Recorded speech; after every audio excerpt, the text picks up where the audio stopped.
બહુ દિવસ થઈ ગયા છે ત્યારે ફરવા નથી જવાયું. આજે જઈ આવું ને તોરું બી જોઈ આવું. મારી લાકડી અહીંયા છે. ચાલ જવા દે.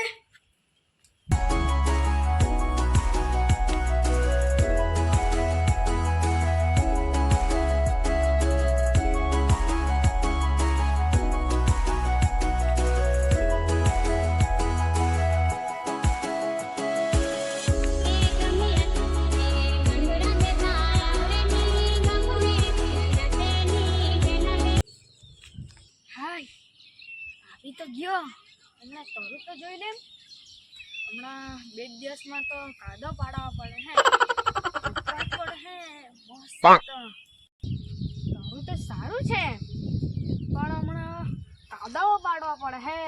2 દિવસમાં કાદો પડાવી દેમ પછી ચાલ ખેતરે તો આવી ગયા. ખેતરની હાલત જોઈને લાગતું નથી કે હરખું થવાનું છે. ચાલ એક જ દિવસે લોટરી મારે દેમ ને દાબાઈને બધું કાદું પાડી દેવાનું છે. ચાલ પહેલાં પાલી સાફ કરી દે.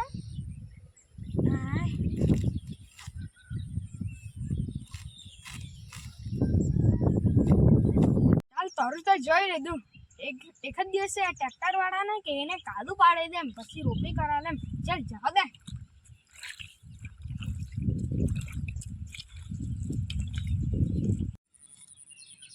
આ પાલી સાફ કરવાવાળો તો ક્રિયા કર હે.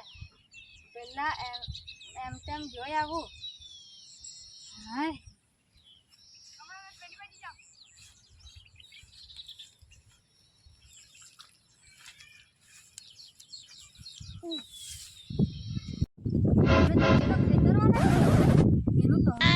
થઈ ગયેલું છે. ચાલ એને બોલાવીને જો. ઓ ખેતરવાળા, કોણ બોલાવતું છે મને? બસ થઈ ગઈ. હા આવ્યો. શું રે ભાઈ, કેવું ચાલે ખેતર વાળું? મારું કે હમણાં થોડાક દિવસમાં કાદો પાડાઈ લેમ ને રોપડી ચાલુ કરી દેમ. તારું? મારું તો હજુ સાફ કરવાનું ઠેકાણા નથી તો કાદવ કાથી પાડાવું એમ. મારું બી એવું જ છે રે. કાદવ પાડાઈને રોપડી ચાલુ કરી દેમ. તારું? ડાકડું બેવનું હરખું જ છે. સાચું જ બોલતો છે તું. હા તારું તો બહુ મસ્ત નીકળેલું છે ને. હા મારું તો મસ્ત છે. તને જોઈતું છે કે? હા હા જોઈતું છે. આપજે ની. આપણે બંને સાથે જ આપણે બંને હાથે જ કાદું પાડાવીએ. તારી સાચી જ વાત છે. ને પછી રોપણી ચાલુ કરી દઈએ. આપણે બંને હાથે જ રોપણી ચાલુ કરીએ. ચાલ તો આપણે એક જ દિવસ હવે બધું પૂરું કરીએ. આપણે ચાલ ઘરે જઈએ. આદિવાસી મિત્રો, તો તમને અમારો વિડીયો ગમ્યો હશે તો લાઈક, સબસ્ક્રાઇબ અને શેર કરજો ને વધુથી વધુ સપોર્ટ કરજો. તો તબ તક કે લીએ બાય બાય.